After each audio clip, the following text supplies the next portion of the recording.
that were staged go on the way tomorrow. With me in the studio is a very, very fine guest. But before we get to introduce to you our guest, we are going to take a look at one of the Afcon sponsors, Kaji Beer. Football is in our DNA. Enjoy each game with a cool, fresh Kaji Beer. Kaji Beer, the official beer of the Afcon Total Energies Cameroon 2021. Drink responsibly. 21 plus. Forgetting Orange Cameroon, who are one of the sponsors of Focus on Afcon. Take a look. Le football est un sport qui se joue avec un ballon d'une circonférence de 70 cm. Des chaussures à crampons, deux équipes de 11 joueurs, sur un terrain recouvert de gazon. Bref, le foot, c'est un sport qui se joue avec un ballon. Il n'y a pas qu'un football. Il n'y a pas qu'une façon de se rapprocher.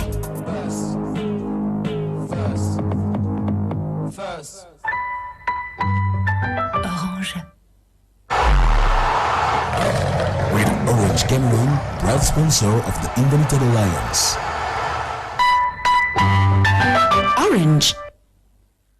Indeed, those are the proud sponsors of the Indomitable Lions of Cameroon. Gentlemen and ladies, with me in the studio is Nsah Lifongo Billy Bob. Good evening and welcome to you, sir. Good evening, Macdella.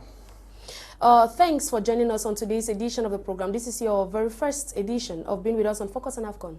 Yeah, it's my first time of being on the program. I hope you feel excited to participate with us today on today's edition of the program. It's always beautiful to participate in sports program and talk sports. All right.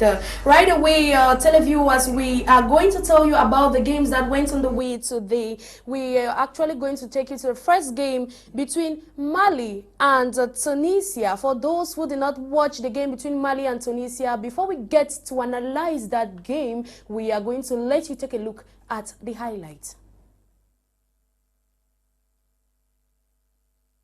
We will come back to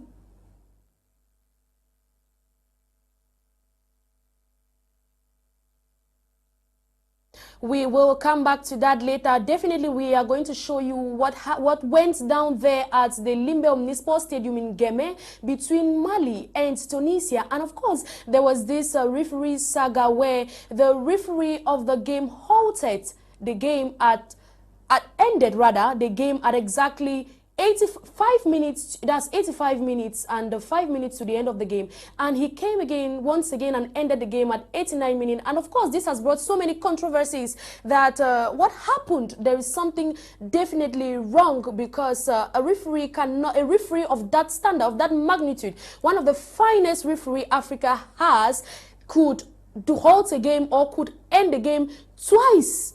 And of course, leading to the end of the game where we had to come back again to redo the game. But of course, the teams were not very satisfied with the outcome of the game. And of course, leading to their withdrawal from playing the game again. Mr. Nsah Billy Bob, you watched that game. Let us get your reactions about what happened. Well, it was a fine game. First and foremost, it was a fine game. It was a classic football match. But what transpired in the match left football pundits and fans very worried because I think it's my first time of watching a football match being refereed in that manner. Too many things. I think the whole match from beginning, those who follow the match from beginning, they will realize that there were too many ups and downs in the match coming from the referee, from wrong decisions, inadequate decisions and stuff like that. But what really caught people's attention was there were 3 high points in that match. Firstly, no, I mean 4, because the penalties. First of all, the penalties, and then the red card. The red card that was given to El Bilal Touré, and then where he sounded at the 85th minute, where he sounded his whistle thrice. That is, in refereeing and in football, you know, when you do that, you are the end of the game. It's the end of the game. And then we thought there was a problem. Everybody was like, the Malians were confused, the Tunisians were confused, even the match officials outside were confused. And then we thought he was maybe trying to say something or realize something, but at the end of the day, nothing happened. Probably was a cooling off time. No, it was not cooling off. It was not cooling off. We understood the match had some cooling off periods. I think 2 or tries that they had it. We know when it's a cooling off period. It was not a cooling off period because you see, he went back, picked the ball, and gave it to the other side to commence play, and then again at the 89th minute. I think 89 minutes about 89 minutes 30 seconds, when we were thinking that we were expecting that it was going to, we're like looking at the 90th minute and then for additional time to be added. Of course. He sounded his final whistle, and there was chaos in there was chaos in Ngeme, the pitch of Ngeme today, and everybody was like surprised of what was happening. But then that is football for you. That is football for you. At the end of the day, we had to go into about 30 to 40 minutes of arguments, complications, where the Tunisians wanted to play in the first place. They wanted to go back to the pitch. At that time, the Malians were saying, no, the match has ended. But after some negotiations, the Malians came out, but then the Tunisians also refused to come out again. So too many things were happening that we did not understand. But from my analysis and what some other analysts would have said, or what they realized, was that the Tunisians were trying to play a game where they will have something to write home about. Of course, yes, definitely to win it on paper. On paper, but then it did not happen that way because the Malians were too fast to realize it, and they came on the pitch, then the Tunisians were nowhere to be found. And of course, it's very obvious that if Tunisia would have written to probably the CAF homologation committee then, but it's definitely obvious that this game may be homologated, and of course we do not know yet, we cannot conclude, but it's obvious that the referee risks sanctions, because for a referee of that magnitude to halt a game 2 times without any justifications, or without even his 4th assistant referee indicating that this number of additional times, and for not getting adequate information on what happened, then definitely there is something to tell. And of course, the homologation committee will have to look at this. And let me just remind you that this referee we are talking about faced sanction. He was, I think, sanctioned or suspended in 2018 for alleged bribery. Was it corruption? No, you see, first things first, the match, the homologation committee is going to homologate the match. Okay. Because even if it had ended at that 89th minute. Even if Mali won the game yes, even if Mali, because it's still going to go there. Okay. It's still going to go there because Tunisia, I know, will not allow it to end like that. They will still go there. Even at that 89th minute, they will go there. Some people will say 3 minutes was too much. 1 or 2 minutes was too 30 much seconds is too much. The other day, we'll come to that match, the Senegal match, that when the referee was about to sound his final whistle, that's when the penalty happened. Of course. So you see, Johnny Sikwazwe, as it is called, is a Zambian. Yeah, he's a Zambian. Like you rightly said in your opening propos, he's one of the finest referees we have in Africa. But also, he has found himself in some controversial decisions and stuff like that. In 2018, during a CAF Champions League game that ended in chaos, he was suspended. And to remind you that this is the same referee that handled the finals of the match, 2017 finals between Cameroon and Egypt. You understand? Of course. So he is a big hand in African football. But what happened today in Limbe, I don't know if the Fasamoto of Boya or the Nyangona Mona of Limbe, we don't know what was happening with him. Maybe it was, at one point in time, you know, they were playing above 34 degrees Celsius. It was really 35, and that's why they had about 2 or 3 cooling periods.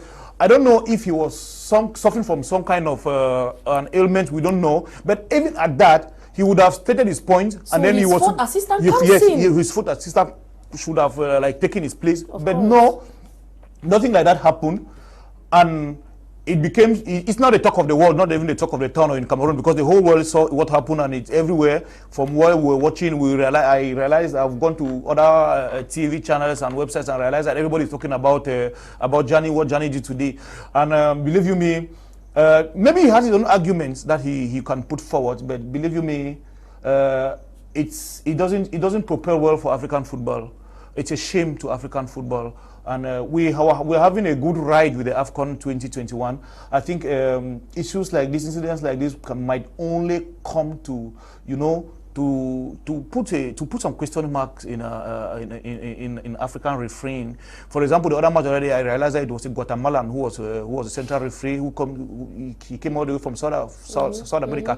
It's permitted though, but I think we need to step up our game when it comes to stuff like this.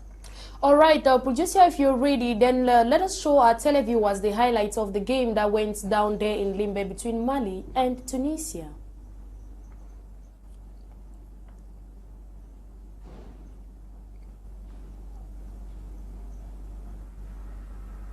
Nicely floated up by Gineppo, who was there to be attacked, and he wasn't far away. Right.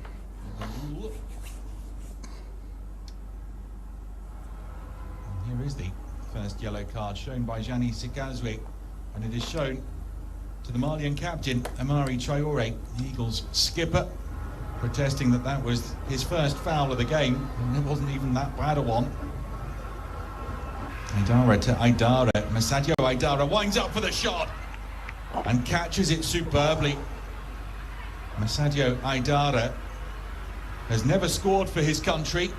He let fly there. Well, that's ambitious, and it's over. Munkoro's goal.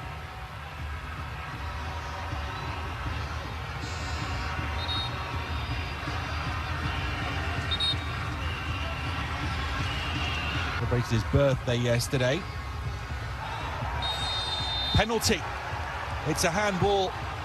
Kouyate's attempt handled inside the area, and Mali have the chance to open the scoring from the spot early in the second half.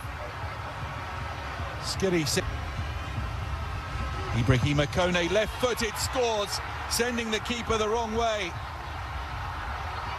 The Eagles in Mali in front against the Carthage Eagles, thanks to their sharp shooter, Ibrahima Kone. It's the first attempt on target of the entire match, and it gives Mali a 1-0 lead. Ibrahima Kone. Kazri, and tipped over by the keeper. Tunisia with the attempt on target. Kazri trying to inspire his side back into this. Comfortable enough save, but play slightly deeper than Traore was. Here's the shot, and Munkoro has to tip it wide. The hit by Bron.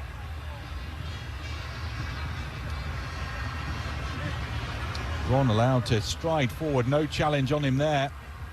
Done that for Malul. Stood up to the far post, chance here for Skiri. Oh, that would have been the perfect way to redeem himself for giving away the penalty. Far more goalmouth excitement since the resumption than we had in the first half. Skiri unmarked, did have to go back in order to get his head onto the ball. Back to Kazri. Kazri. Oh, it's given Mali's way. Kazri was hoping for a handball decision there. The referee, Jani Sikwazi, was really so confident when he erroneously ended that game. But away from Mali's and Tunisia's game, we are going to talk about the late start of the game that is going on now between the Gambia and Mauritania. And as at now, Gambia is leading by 1-0. Let us tell you a little about Gambia and Mauritania squad. Mauritania, this is their second participation in the Afcon after their debut in Egypt in 2019. 8 years ago, they were ranked as the worst football country in the world, and here they are today at the second successive Afcon.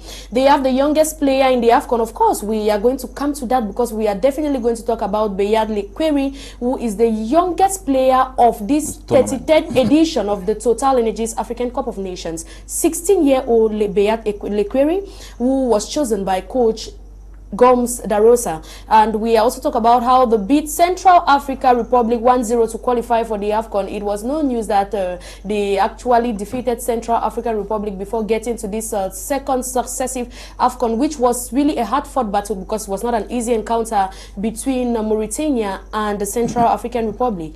And for Gambia's side, they are the lowest ranked team in this tournament, which is very obvious for those who really follow football. They'll know that Gambia are one of the underdogs coming into this competition this year.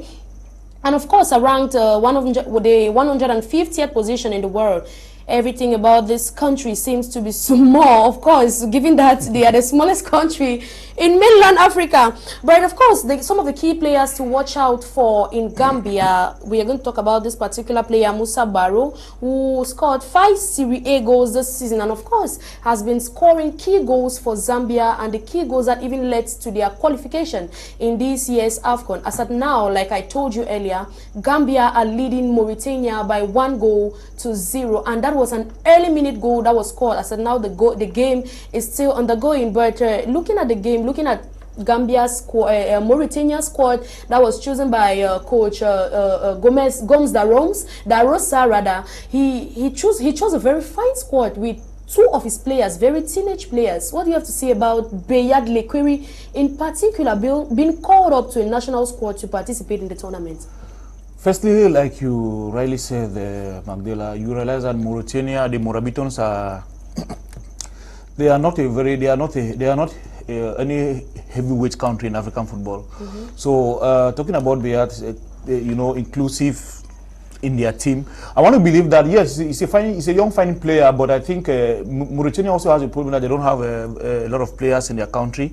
Very few of them play professional football. It's not a powerhouse in African football. So it explains why they can use a player of 16 years, which at times at times people like the likes of the Pelés were being brought up in football at the age of 15, 16 because they were kind of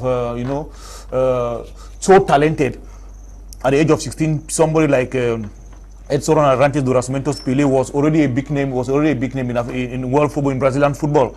So when we look at those stuffs like that, I think the young man has his place. He has his place there. Now, if it's, I don't know if he started the match because we were working hard to prepare this program. But if at the end of the day he started the game, it's a good thing for him. I don't know if he's going to feature because you might be in the list now that we have about some teams came with 26 players, 28 players. We might find a situation that he comes into the competition but never featured in any game. But I think it's a nice thing to bring a young man like that and then you put him in a match so that he can show to the world what he has to offer. I think Darosa knows what he's doing. He should know what he's doing by bringing in a youthful player like that. I want to believe that he didn't just bring him for showcasing. He must have brought him into the tournament because he believed in him and knew that he's going to deliver. Of course, you can only be chosen to come and represent your country in a tournament like this if only they know your word, if only you are a capable player, if only you are prolific, and of course you can deliver. And of course the coach Gomes Darosa saw that in his young lad Layat Bekweri, and of course chose him to come and represent Afcon. We are going to take you right away to the games that went on the way yesterday, but before we get to talk about the Nigeria, Egypt and Algeria Sierra Leone clash, we are going to give you a highlight of the game between Algeria and Sierra Leone first.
Of course, that was the game between Sierra Leone and defending champions Algeria. Listeners, for your televiewers rather, for your participation, you can send us a WhatsApp text or normal SMS on the number you find on your screen. We turn to you, Mr.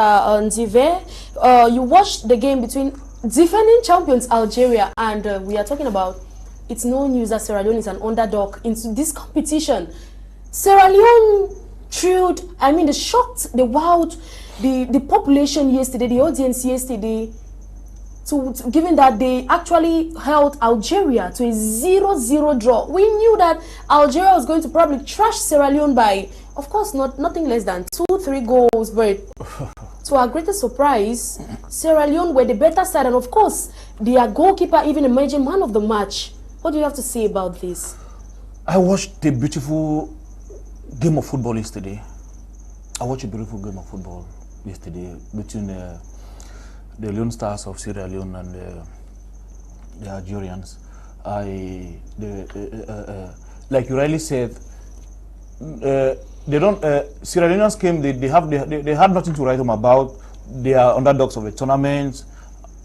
Algerians are the best side in Africa today. They have gone 34 match unbeaten. Their invisibility continues and stuff like that. Have the mighty Riyad Mahrez on their side. You know, I think the Algerians came overrated and too much confidence in them that, of course, they were defending champions. Yeah, that they were going to have an easy ride on the Leone Stars. But believe you me, the Sierra Leoneans gave the Algerians a run for their money yesterday. Exactly. Because they too were for shocked. those of us who watch that football with the eyes of maybe an analyst or a keen observer of football, we realize that the first 45 minutes of play, the Sierra Leoneans were like everywhere. They gave a masterpiece of football yesterday that nobody saw it coming.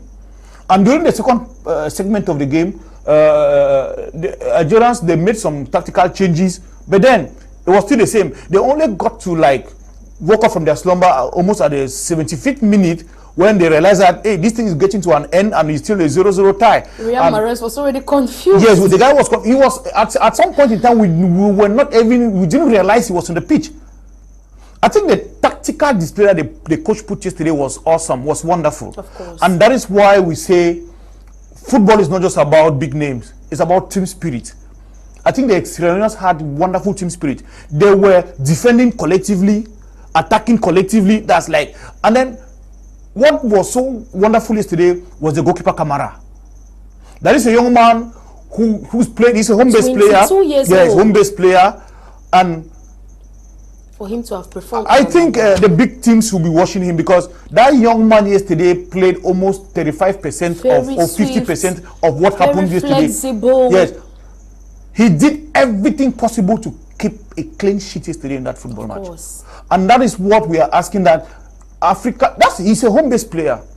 I hope scouts are watching, because that is it. I said it yesterday. I said yesterday that definitely he has to go far. If big clubs are not scouting, then they are making a very big mistake, because That's a true. young man like that should be grabbed. And I know after Afcon, we want to believe that he's going to have a big contract in Europe. That's true. Because everything yesterday, you see, even when they gave him his man of the match, he was crying because he did not believe. You know, he couldn't believe his eyes. Believe that he, a young man from Freetown, has got to that level, and winning the man of the match in a match that Riyad Mahrez is there, goalkeeper bully of Algeria is there, the almighty bully. A very aged goalkeeper. You know, then you have to realize that there is a place for youth in Africa. You understand? Yes. There is a place for youth, and I'm calling on all. For example, I'm happy with the way things are going in during this Afcon. Of the 24 teams, I think we have Africans. Africa, there are 16 countries that have local based coaches, which is something that is an innovation. Yes. So at least Africa is moving forward. I want to see that by 2028 we can have a 24, that is around 24 coaches coaching African teams in African football. That is what we are looking at. Of course, that is what indeed we are looking at, to have African coaches coach our football. And of course, we say big congratulations to Kamara, who was able to defend his country at the helm of the goalpost. The young guy was really exceptional yesterday. He played football with his legs. He played football with his whole body. He was so flexible yesterday. And of course, if he is home based, then he definitely needs scouts, because if you had watched that game yesterday, then you would say there was no other person who deserved the man of the match title except that young guy. And one thing to note, televiewers, it is worth noting that Mauritania came with a very, Sierra Leone came with a very young squad, because if you look at the second choice goalkeeper who was on the bench, the guy is 2004. If I'm not mistaken, if I have to do my calculations very well, that should be 17 years old. And the person who was at the helm of the goalpost, the first choice goalkeeper, 22 years old. It just shows you that they are trying to groom young talents to, of course, they are trying to expose young talents to the world. And of course, we are praying and hoping that these young talents cross past this stage, and why not go out there to play football. And this is just to show you too that if Sierra Leone could have held defending champions Algeria to a 0-0 draw, it shows that football in Africa is difficult. And of course, all 23 teams, all 24 teams, including Cameroon, did not come to this tournament to joke. Of course, it's really funny, because now the big teams are sinking. The big teams are really sinking. No, I don't think they are sinking. It's a matter of, when you underrate somebody. Okay. Yes. Most of these big teams, I want to believe that from tomorrow, because the second day of the second match starts as from tomorrow. Okay. I want to believe that, because you realize you have 3 matches to prove your points and prove your worth to sail through to the second round. The moment you make a mistake, those who have lost or drew their matches, it's a big problem already, because by the time, since it's a 24 team competition, we are going to have four best losers. So we are going to have 4 best losers in it. But I want to believe that the big teams underestimated some of the teams. Like Algeria underestimated what Sierra Leone would do to them. It's the same thing that even Senegal on their opening match, of course, they underestimated what the Zimbabweans could do. But they gave them a run for their money. Of course. Thank God, because if you watch that match, Senegal was, the central review was about ending the match when the penalty came in at the 93rd minute. Blunder from the Zimbabwe side. It was not a blunder, it was a shot that it was blocked. It was not really a blunder because the guy cried, but that is football for you. It's football though. There are some penalties, like the one that was awarded to Mali's penalty. The guy was shocked because it's not intentional. Those are things that don't happen intentionally. Macdella, the game of football has changed, and the game of football has changed. Football has evolved. When the ball hits your hand that is going to the pole, to the post, it's a penalty. That is why you realize that most defenders, they defend now with their hands behind. Now, if the ball hits you here, the referee cannot give a penalty. But we are diving. For example, the penalty that Sadio Mane scored, the guy was diving with his head. And even today, the match between Tunisia and Mali, the defender, even though his hand was not too open, but the ball was going to the post, and that is the law, and the law must be applied, and so it's a penalty. And it's the same thing that happened when the penalty that Wabi Kazim missed for Tunisia. It was the same scenario. Unfortunately, the Tunisians could not concretize theirs. They could not transform their own into a goal, while Ibrahim Okone did for Mali. So that is football for you. There was a similar case between Nigeria and Egypt. We very know that these two teams are very renowned teams in the history of the Afcon, and of course they are big names when it comes to the history of the Afcon. But yesterday, Mohamed Salah was not. It's like he was not recognized on the pitch. Mohamed, we are talking about one of Europe's top goal scorers. One of the world's top players. The world's top goal scorer who plays with Liverpool. But yesterday, I don't know how to say whether it was unfortunate that he couldn't defend his country, or probably score to give his country a lead over Nigeria, or even at least a 1-1 draw over Nigeria, because so many people were counting So many fans left and came to Garoua yesterday. I mean, Egyptian fans were the majority yesterday at the Rumde Aja Stadium in Garoua. But of course, they went home disappointed because they were defeated by Nigeria by 1-0. We are talking about no other person who scored that goal, but Kelechi Iheanacho. This is a very good player to look out for. He plays with Leicester City, if I'm not mistaken. Yes, he's a former Man City player. He's a former Man City player. Kelechi Iheanacho used to play for Man City.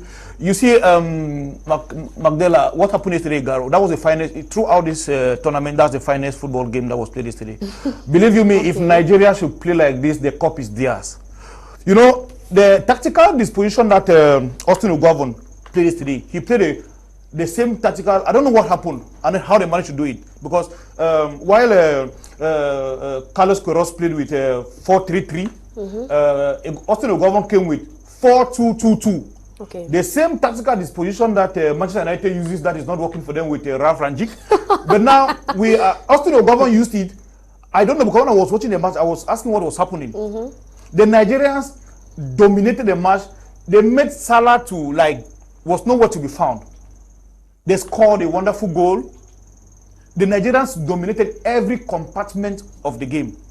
So when we look at what was happening, I realized young new players in the Nigerian team, somebody like the Aribo. That Aribo guy is a new Obi Mikel to me, that they have gotten another Obi Mikel. And but their team is a fine one. It's a fine one. Having a goalkeeper like Koye, Ekong Trust, and stuff like that. You know, I think they gave Egyptians a run for their money, and because you know the Pharaohs were coming to the game with so much anxiety. Confidence. Because they want with a Mohamed Salah on their side, they knew everything was going to work well for them. But believe me, Austin Ogwavon, chapeau to him, who just took the team just about 2 months, not up less than 2 months to the tournament, because General was sacked because of poor qualification or what were the, because when Central African Republic defeated Nigeria, it was like a national disgrace in Nigeria. Yeah, so General was sacked and they brought in the former captain of Nigeria, Austin Ogwavon, who did a wonderful job yesterday. And I think with all of this, I think if Nigeria plays like this throughout the tournament, believe you me, they'll go places or maybe take the cup.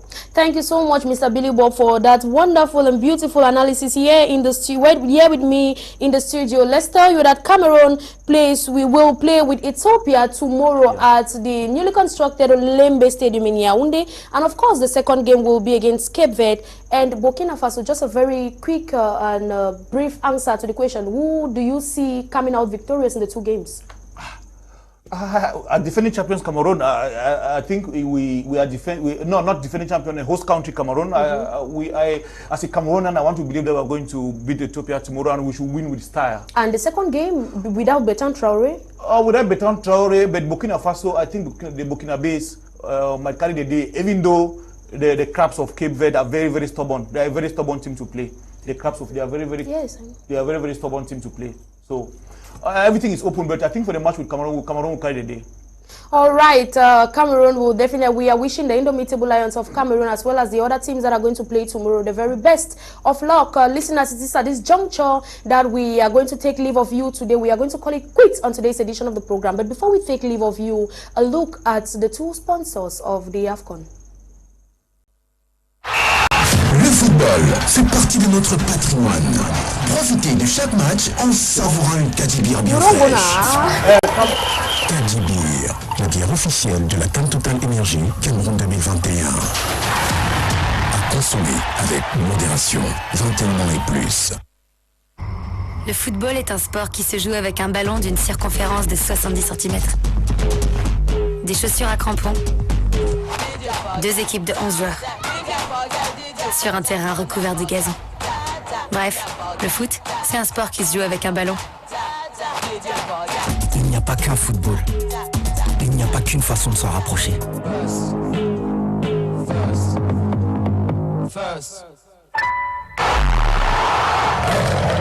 Avec Orange Cameroun, fier sponsor des Lions indomptables. Orange. Thank you so much for staying with us. My name is Macdella Eyong Bisong for presentation. And of course, the program was produced by Johnson Vola. See you again tomorrow.